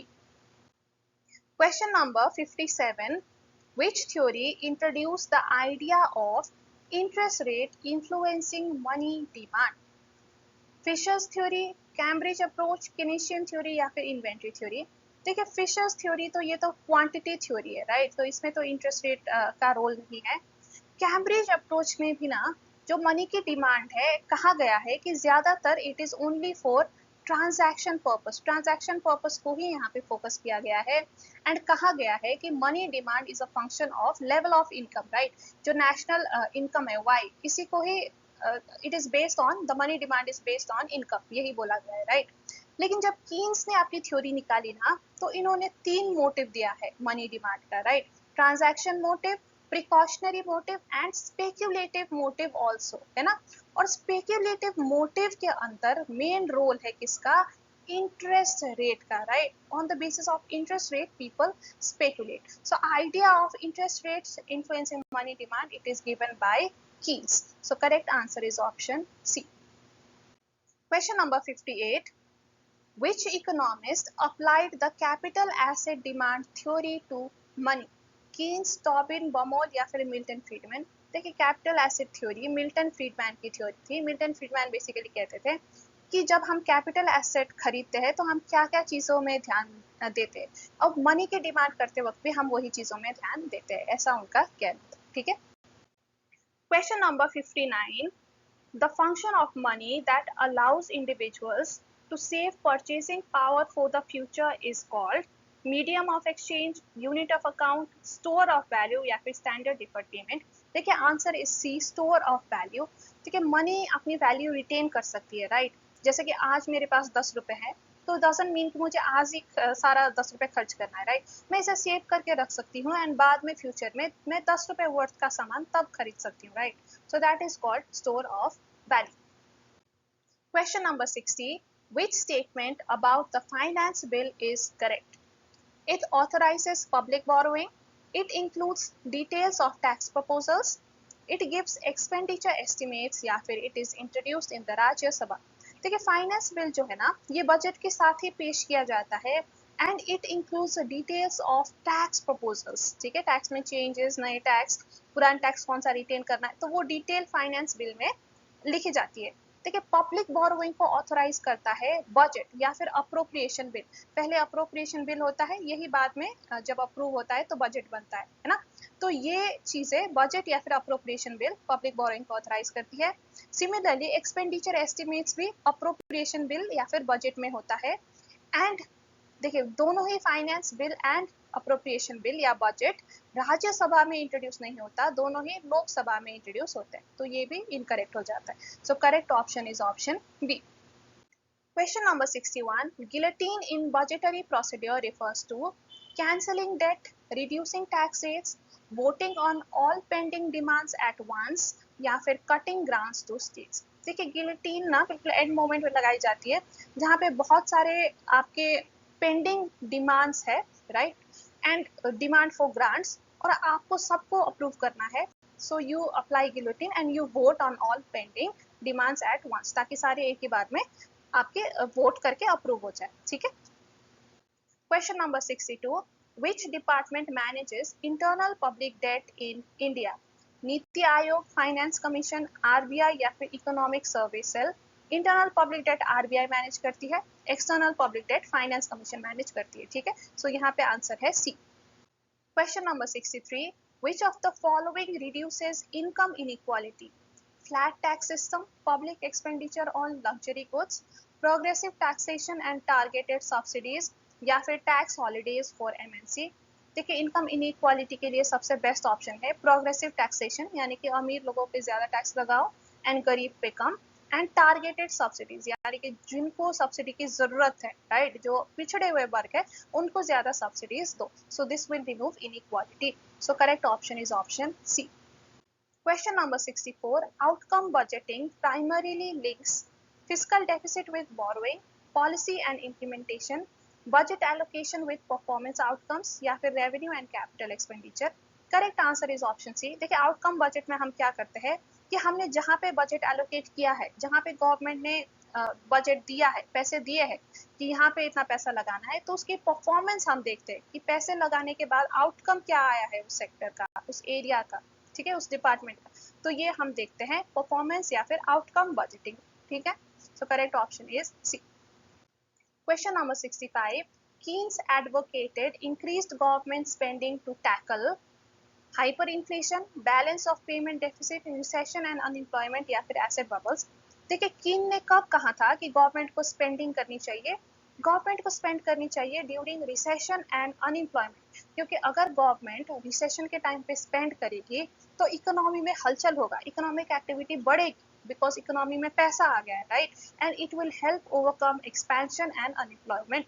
फिर धीरे धीरे इकोनॉमिक एक्टिविटी बढ़ेगी, डिमांड बढ़ेगी, इकोनॉमी रिकवरी की तरफ जाएगी एंड एम्प्लॉयमेंट भी, अनएम्प्लॉयमेंट की समस्या भी कम होती जाएगी, राइट। तो कब एक्सपेंडिचर करनी चाहिए? During recession. Question number 66, subsidy on goods with positive externalities lead to higher cost, higher price, lower price या फिर inefficiency। देखिए पॉजिटिव एक्सटर्नलिटी वाली गुड्स ना हमें ज्यादा कंज्यूम करनी चाहिए, पर एक्चुअली हम उसे कम कंज्यूम कर रहे होते हैं, राइट। तो गवर्नमेंट चाहती है कि इसकी कंजम्पशन ज्यादा हो, तो इसके लिए गवर्नमेंट क्या करेगी, ऐसे गुड्स में सब्सिडी दे देगी, इनकी प्राइस कम हो जाएगी सब्सिडी देने के बाद, फिर ज्यादा लोग अट्रैक्ट होंगे to buy these goods. So that's why subsidy क्या काम करती है, इसकी प्राइस लोअर करने की काम करती है। Question number 67, in the consumption function C is equals to A plus BY। ठीक है, यहाँ पे आई थिंक ये अगेन टाइपो हुआ है, ये सारा आप हटा दीजिए, ठीक है। In the consumption function C is equals to A plus BY, the term A represents marginal consumption, marginal income, autonomous consumption या फिर autonomous investment। A represent करता है आपका autonomous consumption, right? It is that level of consumption जब आपकी income zero हो तो तब भी आप कुछ ना कुछ तो कंज्यूम करोगे ही करोगे, right. That is your autonomous consumption which does not depend on income. So correct answer is option C. Question number 68, what typically happens during the contraction phase? Employment increases। देखिए क्या employment increase होती है contraction में? नहीं। Price rise होती है? नहीं, गिरने लगती है, right? Investment and demand decline, हाँ, यहाँ पे लोग अब इन्वेस्ट ज्यादा नहीं कर रहे, डिमांड भी कम हो रही है, राइट। तो ये होता है कॉन्ट्रैक्शन में। जीडीपी ग्रो करती है क्या? नहीं, जीडीपी फॉल करती है। So correct answer is option C. Question number 69, which sector is most vulnerable to business cycle? most vulnerable मतलब जो most affected होते हैं business cycle से। Agriculture, capital goods and durable goods, banking या फिर education. ठीक है, answer is capital goods and durable goods, क्योंकि जब बिजनेस साइकिल एक्सपेंशन की तरफ होती है, ग्रो कर रही होती है, तो तब तो capital goods and durable goods की डिमांड काफ़ी ज़्यादा होती है, लेकिन रिसेशन में इनकी डिमांड काफ़ी कम हो जाती है, क्योंकि लोगों को लगता है कि इतने महंगे चीज़ें क्यों लें। अब ड्यूरेबल गुड्स के केस में इसको लोग पोस्टपोन कर देते हैं कि चलो अब पुराना फ्रिज तो अभी है ही, जब इकोनॉमी ठीक होगा तब नया ले लेंगे, पुराना टीवी है ही, पुराना अलमीरा है ना, तो जब हमें थोड़ा ठीक लगेगा इकोनॉमी हम तब ले लेंगे करके इनके डिमांड को पोस्टपोन कर देते हैं। सिमिलरली कैपिटल गुड्स के केस में क्या होता है, कैपिटल गुड्स वो गुड्स होता है जो प्रोड्यूसर्स यूज करते हैं to produce more consumer goods, right. अब रिसेशन के टाइम में तो डिमांड ही कम है, तो ज्यादा मशीनरी प्लांट लेके क्या फायदा, आपको आपकी डिमांड ही इतनी नहीं है तो ज्यादा बना के क्या फायदा, है ना। सो दैट्स वाई रिसेशन के टाइम में कैपिटल गुड्स की डिमांड भी गिर जाती है, लेकिन अगेन एक्सपेंशन के टाइम में दोनों की ज्यादा होती है, ठीक है। तो ये ना बहुत सिक्लिकल डिमांड है इन चीजों की, यानी कि एक्सपेंशन में ज्यादा एंड रिसेशन में कम, so they are highly affected by business cycle, ठीक है। So correct option is option B. बाकी देखिए एग्रीकल्चर हो गया, बैंकिंग हो गया, एजुकेशन हो गया, ये तो आपको एक्सपेंशन रिसेशन दोनों ही टाइम में ये चीजें तो चाहिए, है ना। अब रिसेशन है तो खाना ही नहीं छोड़ोगे, पढ़ाई नहीं छोड़ दोगे, है ना, तो दोनों टाइम में इनकी डिमांड लगभग सेम ही रहती है, बहुत ज्यादा फ्लक्चुएट नहीं होती, लेकिन capital goods and durable goods की होती है। Question number 70. Which of the following does not lead to a shift in demand? Change in income, change in population, change in price of the good या फिर change in taste। देखिए shift होता है जब other determinants की वजह से demand में चेंज आती है ना, लेकिन अगर खुद की प्राइस की वजह से आती है तो क्या होता है, मूवमेंट होता है, शिफ्ट नहीं होता। So that's why option C, खुद की प्राइस चेंज होना it does not cause shift, बाकी जो ये अदर डिटर्मिनेंट्स है they will cause a shift. Question number 71. Which market has infinite price elasticity of demand? Monopoly, monopolistic, oligopoly या फिर perfect competition? देखिए answer is perfect competition. It has infinite price elasticity of demand, क्योंकि perfect competition का demand curve कैसा होता है, देखिए ऐसा होता है, राइट। ये प्राइस लाइन है, प्राइस लाइन के सीधा ऐसे होता है, right, and it is parallel to the X axis. इसका ये मतलब है कि एट द सेम प्राइस आप कितने भी गुड्स सेल कर सकते हो, राइट। आपने सारे ही डिमांड मीट करते हो at the same price, right. So देखिए ये एक इनफाइनाइट लाइन है which is parallel to the X axis, और ये होता है आपका परफेक्ट कंपटीशन में। Question number 72. What is the marginal revenue when price elasticity of demand is 1? Equal to price, equal to zero, equal to AR या फिर maximum. देखिए marginal revenue का फॉर्मूला क्या है, MR is equals to AR E minus 1 by E, right. अब देखिए अब E का वैल्यू हमें कितना दिया है, elasticity of demand is 1, right. So देखिए this will be AR into 1 minus 1 divided by 1, so this will be AR into 0, so this will give us 0। So marginal revenue कितना आया यहाँ पे, 0। So answer is equal to 0, ठीक है। सो जब elasticity 1 है MR is equal to 0। Question number 73. AR and MR curves coincide in monopoly, monopolistic competition, perfect competition या फिर oligopoly। देखिए AR and MR इक्वल होते हैं in perfect competition। monopoly and monopolistic competition में MR is always below AR, ठीक है। And oligopoly में तो डिमांड कर्व इनडिफाइंड होता है, किंक्ड डिमांड कर्व होता है, तो आप कह नहीं सकते। AR and MR will depend on market conditions, ठीक है। लेकिन परफेक्ट कंपटीशन में क्या है, AR will be equal to MR, okay. So coincide कहाँ करते हैं, परफेक्ट कंपटीशन में। Question number 74. Which of the following leads to internal economies of scale? Internal economies कब होता है, जब एक फॉर्म के अंदरूनी कारण से because of something with in itself, जो ये खुद के अंदर ही जो एक्टिविटीज या जो डिसीजन लेता है उसके वजह से अगर इकोनॉमीज हो रहा है, फायदा हो रहा है, तो उसे हम इंटरनल इकोनॉमीज कहते हैं। लेकिन अगर बाहर के इन्वायरमेंट के वजह से इकोनॉमीज हो रही है तो वो एक्सटर्नल इकोनॉमी होता है, राइट। चलिए अब ऑप्शन चेक करते हैं। Technological progress in the industry, देखिए पूरी इंडस्ट्री में टेक्नोलॉजिकल प्रोग्रेस हुई है, तो ये तो एक्सटर्नल कारण हुआ, ये फॉर्म के खुद की वजह से नहीं हुआ, ठीक है। Development of skilled labour in the region, again वो रीजन में लोग स्किल्ड ज्यादा हो रहे, तो ये एक्सटर्नल कारण है, फॉर्म ने नहीं किया है, ठीक है। Bulk purchase of raw materials, अब ये जो एक्टिविटी है ना, ये जो डिसीजन है ये फॉर्म का है, ये हम बल्क में रॉ मटेरियल खरीदेंगे ताकि हमें डिस्काउंट मिले, है ना, और इसके वजह से फायदा हो रहा है। तो this is an internal economics, क्योंकि ये फॉर्म ने खुद किया है, एक्सटर्नल इन्वायरमेंट ने नहीं किया है, ठीक है। गवर्नमेंट टैक्स इंसेंटिव, ये तो गवर्नमेंट ने किया है, ये अगेन एक्सटर्नल इन्वायरमेंट का पार्ट है, not decision taken by firms, ठीक है। तो इंटरनल इकोनॉमी कौन सा है? ऑप्शन सी।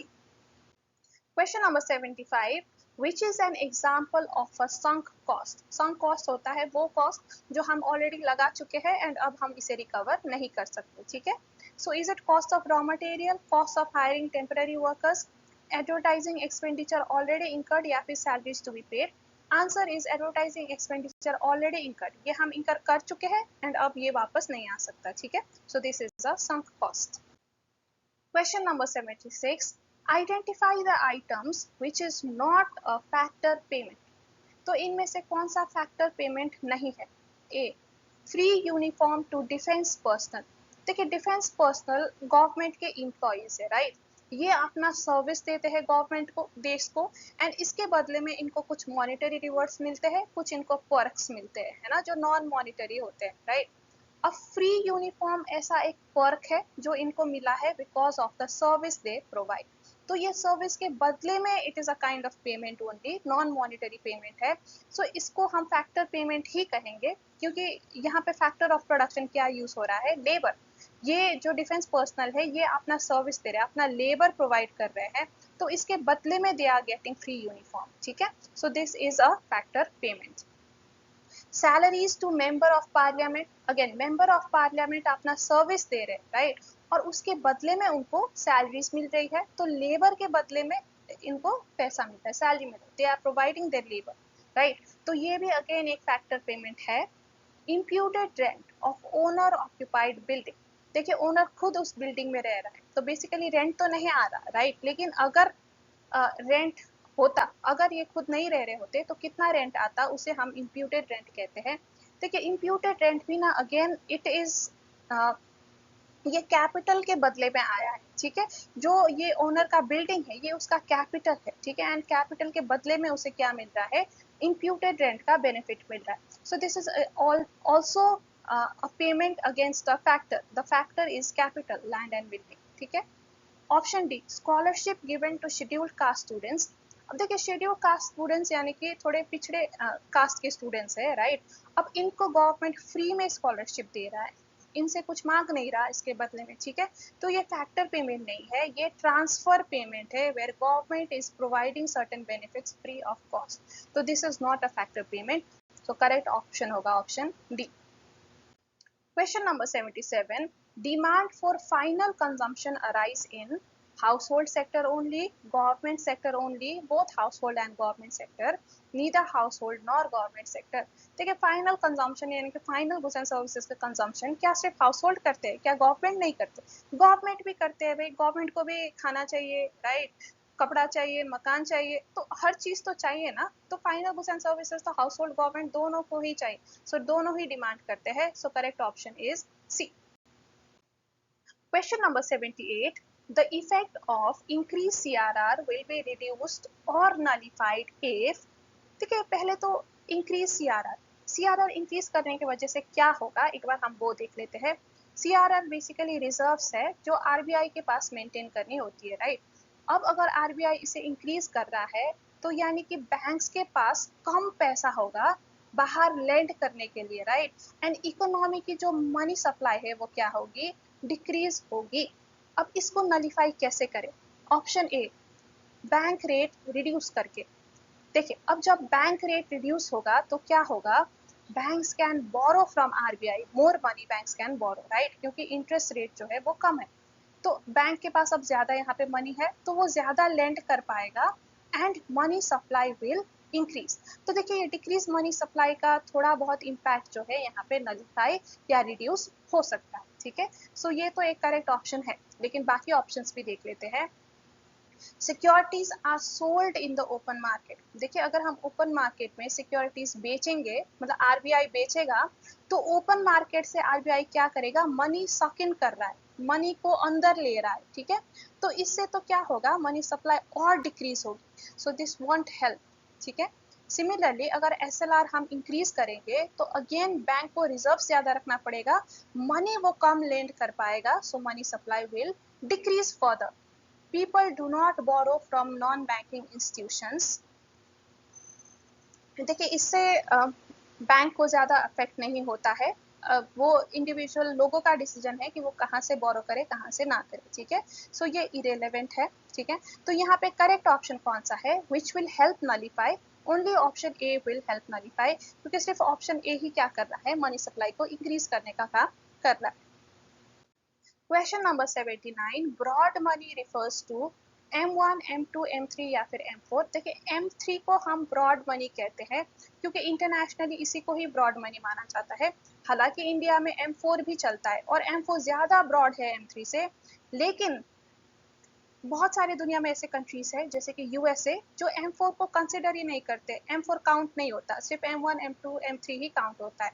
तो इसलिए इंटरनेशनली सबके लिए जो ब्रॉड मनी है, internationally recognised broad money, that is M3, ठीक है। सो आंसर होगा M3। Question number 80, which of the following is a lagging economic indicator. Lagging मतलब जो इकोनॉमी चेंज होने के बाद चेंज होता है। Consumer confidence index, stock market performance and new housing starts. ये तीनों ही लीडिंग इंडिकेटर है क्योंकि ये पहले से ही संकेत देते हैं इकोनॉमी को कि किस तरफ इकोनॉमी जा रहा है। लेकिन जो अनएम्प्लॉयमेंट रेट है ना, ये लैगिंग है, क्योंकि जब इकोनॉमी खराब होती है, खराब होना स्टार्ट हो चुकी होती है, तब जाके लोग बेरोजगार होना स्टार्ट होते हैं, right. So this happens after the economy is already decline, so that's why this is a lagging indicator. Question number 81, price elasticity of demand of a good is -3. It shows that price elasticity कितनी है, -3। Minus यहाँ पे represent करता है कि price and demand के बीच में इनवर्स रिलेशनशिप है, राइट। मीन्स कि अगर प्राइस फॉल होगी तो डिमांड राइज होगी, एंड अगर प्राइस राइज होगी तो डिमांड फॉल होगी, ठीक है। This negative sign shows the inverse relationship. And 3 का वैल्यू का यहाँ पे क्या मतलब है कि if there is 1% fall then demand will rise by 3%, and if there is 1% rise demand will fall by 3%। तो दोनों ही करेक्ट है, दोनों ही हो सकते हैं, ठीक है। So correct option is C, इधर ए और B. Question number 82, the demand for meats at a medium price restaurant is elastic. Demand कैसा है, इलास्टिक है, यानी कि प्राइस के चेंज के साथ रिस्पॉन्ड ज्यादा करेगा, ठीक है। So if the management of the restaurant is considering raising price, it can expect a relatively, देखिए अगर प्राइस रेज कर रहा है तो इलास्टिक डिमांड के केस में क्या होता है, the demand will fall by a proportionately greater amount, ठीक है। सो देखिए proportionately large fall in quantity demanded will be correct, no change in quantity demanded incorrect क्योंकि डिमांड इलास्टिक है। Proportionately small fall is also incorrect क्योंकि small fall होता है inelastic के case में, नॉट इलास्टिक, ठीक है। एंड इनफाइनाइट चेंज भी नहीं होगा because this is not perfect elastic, this is just elastic demand, ठीक है। So correct option is option A. Question number 83, which of the following is not a reason for operation of increasing returns to a factor? Increasing returns to a factor का मतलब अगर हम input add करते जा रहे हैं, ठीक है, टू अ फिक्स्ड और to a fixed factor, to a capital, to plant and machinery, तो क्या हो रहा है, हमें ज़्यादा आउटपुट मिल रहा है, we are getting more output than the input we are putting, इसे हम कहते हैं इंक्रीजिंग रिटर्न्स, ज़्यादा आपको रिटर्न्स मिल रहा है, ठीक है। अब ये क्यों होता है, देखिए रीजंस देखिए, better utilisation of fixed factor, क्योंकि स्टार्टिंग में फिक्स्ड फैक्टर इतने यूज नहीं हो रहे होते हैं, तो जितना हम इनपुट डालते हैं ना तो ये ज़्यादा यूटिलाइज होने लग जाएंगे, so it will give us better result. Increase in efficiency of variable factor, ये भी करेक्ट है, ज़्यादा डालोगे तो ज़्यादा एफिशिएंसी के साथ it will give us output. And indivisibility of fix factors, क्योंकि फिक्स फैक्टर डिविजिबल नहीं है, राइट। ऑलरेडी देखिए फिक्स फैक्टर्स में ना एक कैपेसिटी होती है इनकी, एंड अगर हम इसको फुल यूटिलाइज करना चाहते हैं तो हमें ज़्यादा इनपुट दे, अप टू इट्स कैपेसिटी हमें इनपुट देना पड़ेगा, तभी हम इसको एफिशिएंटली यूज़ कर पाएंगे, राइट। क्योंकि ये डिवाइड करके हम इसे छोटा तो नहीं कर सकते हैं ना, तो इसकी फुल कैपेसिटी यूटिलाइज करने के लिए we have to increase our inputs. तो देखिए ये 3 चीज़ों की वजह से वी गेट इंक्रीजिंग रिटर्न्स, लेकिन लिमिटेशन ऑफ फिक्स्ड फैक्टर की वजह से नहीं। अगर लिमिटेशन होता तो फिर हमें डिक्रीजिंग रिटर्न्स होता है ना, लिमिटेशन तो इट इज़ अ डिसएडवांटेज, ठीक है, लेकिन हम तो यहाँ पे इंक्रीजिंग रिटर्न्स की बात कर रहे हैं। So correct option would be option B, that this is not a reason. Question number 84. At the point of inflection, total product is maximum, average product is maximum, marginal product is maximum या फिर marginal product is zero. देखिए point of inflection वो point है जहाँ पे आपके marginal product will be maximum. Question number 85. Cost function is a dash concept. Economical, functional, financial या फिर technical. देखिए आंसर इज फंक्शनल कॉन्सेप्ट, क्योंकि कॉस्ट फंक्शन हमें रिलेशनशिप बताता है बिटवीन आउटपुट एंड कॉस्ट, कि कैसे आउटपुट जब चेंज होता है कॉस्ट विल चेंज अकॉर्डिंगली, ठीक है, और इसको हम फंक्शनल कॉन्सेप्ट कहते हैं। अब आपके एमटीवी में इसका आंसर टेक्निकल कॉन्सेप्ट दिया है, which is incorrect, answer should be functional concept only. Question number 86. According to Hawtrey, trade cycle is a monetary phenomenon, unplanned phenomenon, fiscal phenomenon या फिर all of the above. ठीक है, ये question तो repeat हुआ है, राइट, पहले भी आ चुका है। हॉट्रे के हिसाब से ट्रेड साइकिल एक मॉनिटरी फेनोमेनन है। Question number 87. Minimum assured prices to the farmers to purchase the output by the government is called market price, equilibrium price, support price या फिर ceiling price। ठीक है, इसको हम support price कहते हैं या फिर MSP, minimum support price भी कहते हैं, राइट, जहाँ पे गवर्नमेंट एक प्राइस रख देता है कि इससे कम प्राइस नहीं हो सकती है एग्रीकल्चरल प्रोडक्ट्स की, राइट, ताकि ऐसा क्यों किया गया है, ताकि फार्मर्स को एक रीजनेबल प्राइस मिले फॉर द प्रोड्यूस, ओके। तो इसको हम मिनिमम सपोर्ट प्राइस या फिर सिंपली सपोर्ट प्राइस कहते हैं। Question number 88. The income elasticity for luxuries good is greater than 1, less than 1, equal to 0 या फिर नन ऑफ दीज। ठीक है, लग्जरी के लिए it is greater than 1, because जैसे हमारी इनकम इंक्रीज होती है तो लग्जरी गुड्स की जो डिमांड है वो ग्रेटर प्रोपोर्शन में इंक्रीज होती है, right, so that's why greater than 1। Question number 89. Unique supply curve is monopoly not due to unique supply curve in monopoly is not due to P is price is greater than marginal cost, price is lower than marginal cost, price is equals to marginal cost या फिर none of these।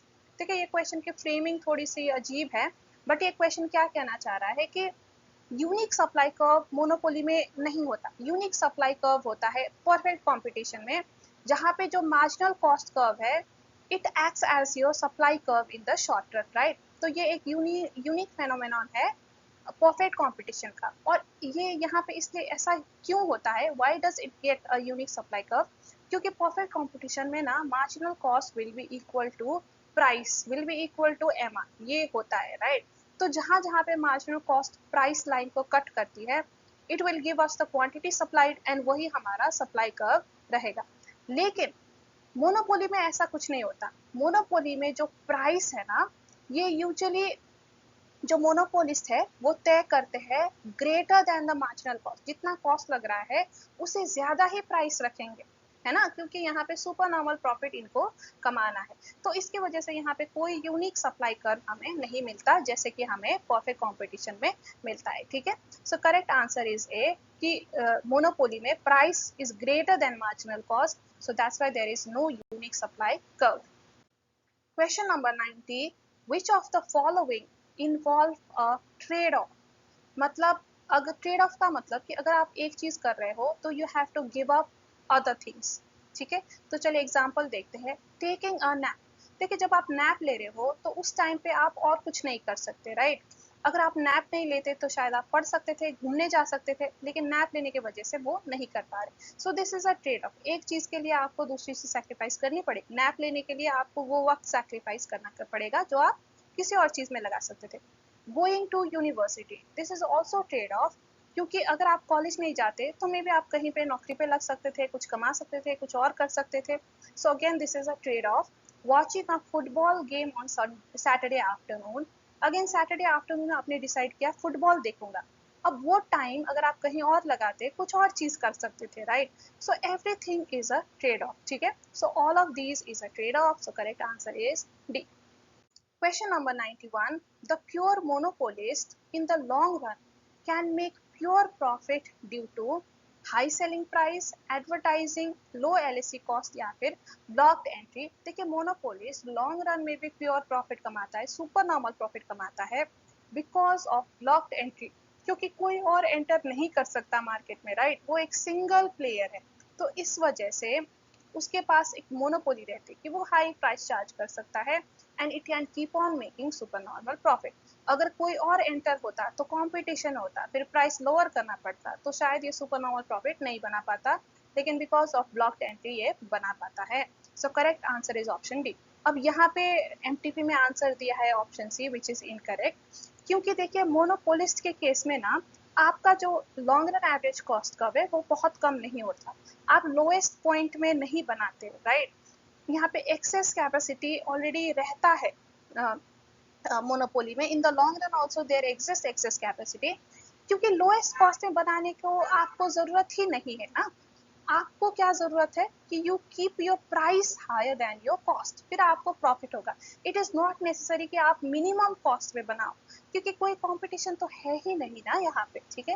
Competition होता तो cost की वजह से फर्क पड़ता, लेकिन कंपटीशन है ही नहीं, तो कॉस्ट जितना भी लगे just keep your price above cost and you are good to go, ठीक है। सो लो LAC cost is not the answer. सिर्फ परफेक्ट कंपटीशन में होता है कि जहाँ पे हम एलएसी कॉस्ट की जो लोएस्ट पॉइंट है वहाँ पे प्रोड्यूस करते हैं, राइट, हम ऑप्टिमम एफिशिएंसी हम अचीव करते हैं, लेकिन मोनोपोली में हमें ऐसा करने की जरूरत नहीं होती, ठीक है। सो दैट्स व्हाई यहाँ पे आंसर होता है ऑप्शन डी। Question number 92.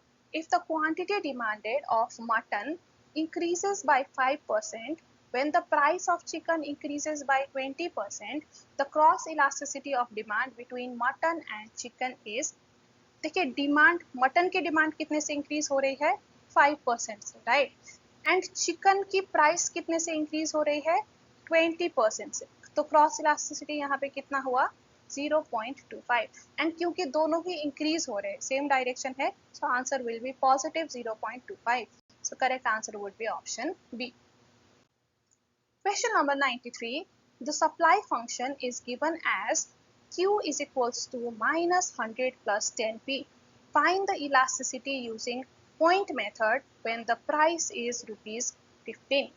तो देखिए यहाँ पे हमें इलास्टिसिटी ऑफ सप्लाई निकालनी है यूजिंग पॉइंट मेथड। अब पॉइंट मेथड का फॉर्मूला क्या होता है, D Q by D P into original price by original quantity, जहाँ पे this D Q by D P is basically derivatives of quantity with respect to price. देखिए जब हमें पॉइंट इलास्टिसिटी मेथड यूज करने को बोला है, पॉइंट इलास्टिसिटी हम कब करते हैं, when there is very small change in price, ठीक है।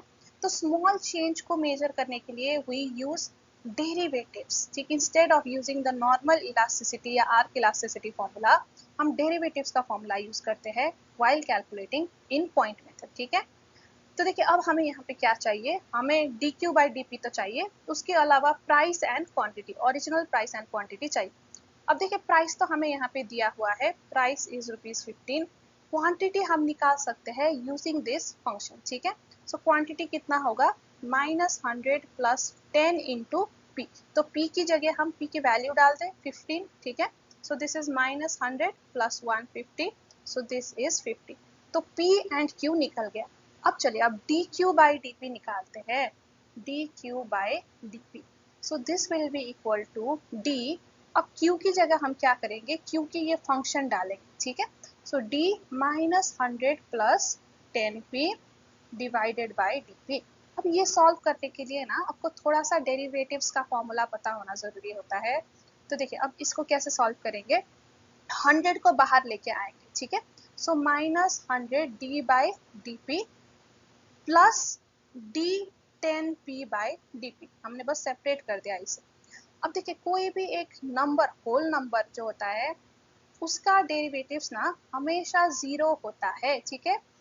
तो देखिए अब 100 जो है ये एक नंबर है, ये एक वेरिएबल नहीं है, राइट, एक फिक्स नंबर, तो इसका डेरिवेटिव होगा यहाँ पे 0 प्लस, अब ये वाले पोर्शन में हम क्या करेंगे, 10 को बाहर निकाल देंगे, देन dp रिमेन हो जाएगा एंड dp बाई dp होगा, ठीक है। So this will cancel out and this will give us 0 plus 10, so this will be equal to 10। तो देखिए हमारा dq बाई dp कितना आया, 10, ठीक है, तो डेरिवेटिव्स भी हमने निकाल लिया। अब देखिए आपको डेरिवेटिव्स का अगर फॉर्मूला आता तो फिर ये इजीली हो सकता था, राइट। लेकिन कई बच्चों को डेरिवेटिव्स का फॉर्मूला नहीं पता, राइट, कि डेरिवेटिव से हम कैसे सॉल्व करते हैं। तो उनके लिए मैं एक ट्रिक बता देती हूँ।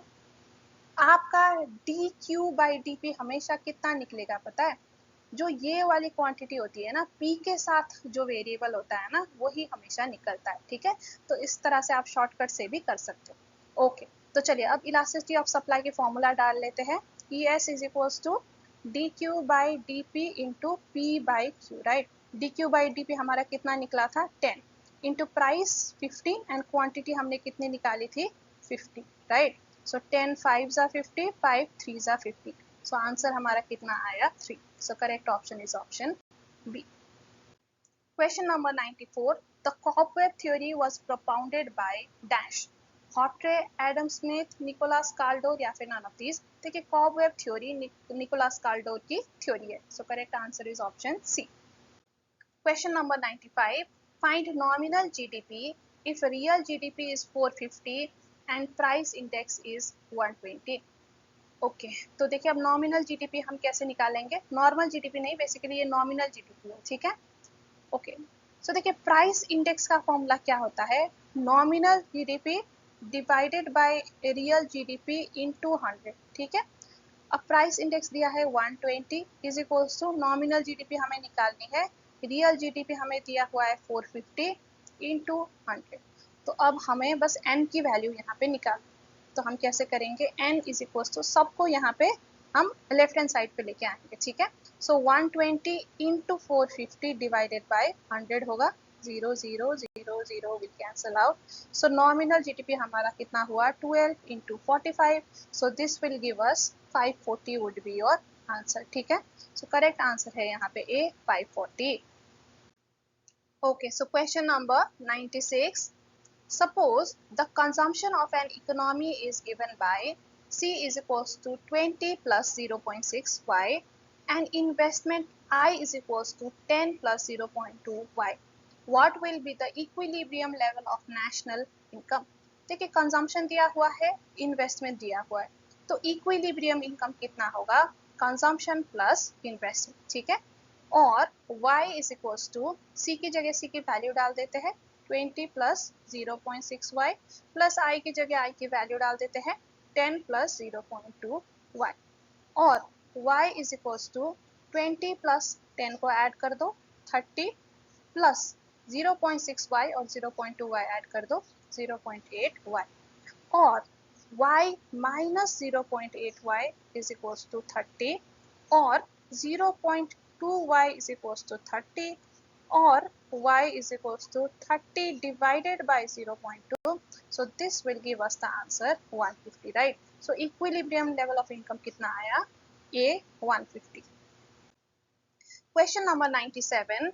If commercial banks reduce their holdings of excess reserves, the money supply falls, the money supply increases, the monetary base falls या फिर none of these. देखिए बैंक पहले एक्सेस रिजर्व्स होल्ड करके रख रहे थे, लेकिन अब ये होल्डिंग क्या कर रहे हैं? रिड्यूस कर रहे हैं। तो अगर रिजर्व्स रिड्यूस हो रहा है तो ज्यादा पैसा हो रहा है लेंड करने के लिए, तो इकोनॉमी में मनी सप्लाई क्या होगी? इंक्रीज होगी, because bank can lend more money, ठीक है। सो करेक्ट ऑप्शन होगा ऑप्शन ए।